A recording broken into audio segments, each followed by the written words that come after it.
Is it Divanny? Yes, because I wanted to call it Divanny, and I'm like, no, that's what you want to say. Divanny Lobos. Joking, no relation to Lobos from the People in Power, JK. She is our next orator. If you can tell us your grade and your school, and then we'll give you the okay to go. Hi, I'm Divanny Lobos. I go to Surrattsville High School and I am in 12th grade. Awesome. Thank you so much for being here today. You are good to begin your oration. All right. In 1789, Congress passed an act that officially created a federal judicacy system that included the Supreme Court and other federal courts. There has never been a female African-American woman in the Supreme Court until now.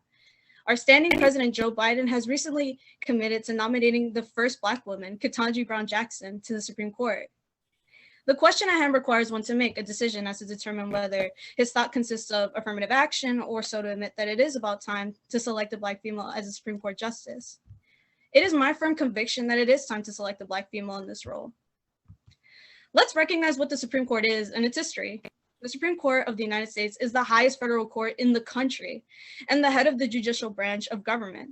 It was established in 1789 by Article 3 of the US Constitution, which also granted Congress the power to create inferior federal courts.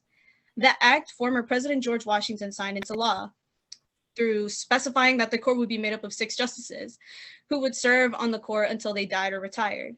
The Supreme Court justices are nominated by the President of the US and confirmed or denied by the US Senate. The Chief Justice also presides over trials and impeachment against the President of the US in the US Senate. Throughout history, Black women have conveyed improvement in the judicial system. Jane Bolin became the first Black female judge in the country in 1939. Bolin entered Wellesley College as one of the 2 only Black women in her class and later became the first Black woman to graduate from Yale Law School. She helped change racist laws and policies, including one that had assigned the files of children of color only to social workers of color. Despite her admirable 40 years on the bench, her connections with former First Lady Eleanor Roosevelt and other high-placed officials and her active role in the Black community, including as a national officer in the NAACP. She was never promoted to higher courts, but her successful tenure was followed by the election and appointment of 5 other Black women. Constance Baker is another Black woman that has helped improve the judicial system. In January 1966, President Lyndon B. Johnson nominated Judge Constance Baker to the District Court of New York, making her the first Black woman appointed to the federal judgeship. Though she was one of a handful of female trial attorneys, her nomination caused controversy. In recognition of her acumen as an appellate advocate, having argued and won 10 Supreme Court oral arguments, Johnson wanted to appoint her to the Second Circuit Appellate Court to fill the seat vacated by her mentor and former colleague, Thurgood Marshall. When he became the first Black man on the Supreme Court, Motley viewed her judicial role as one that required mentoring, nurturing, and training other lawyers, particularly those of color. She had been credited with positively assisting an entire generation of new federal court judges.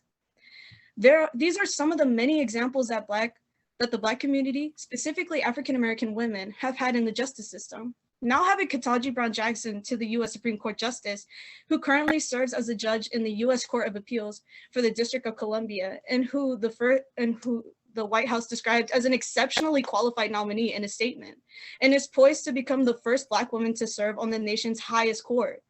Though Black women are underrepresented as judges in the nation's court system, Jackson's nomination marks the latest milestone in a history of Black women lawyers that dates back to 150 years. For many, civil rights was a major motivation for practicing law. With this in mind, what woman paid for this to happen? The history, they say, starts with Charlotte Ray, the first known Black woman lawyer in 1872, both in terms of earning a degree and getting a license to practice. Latui Little faced the same obstacles. The first Black female law professor taught for a year at the Central Tennessee University in Nashville from 1898 to 1899. So yes, I would say it's about time. Jackson would be the first Black woman to sit on the court on its 232-year history, and her confirmation would bring to the bench a near gender parity, with 5 men and 4 women. A third of the court would be made up of people of color. After all the sacrifices, blood, sweat, and tears. Thank you. Thank you very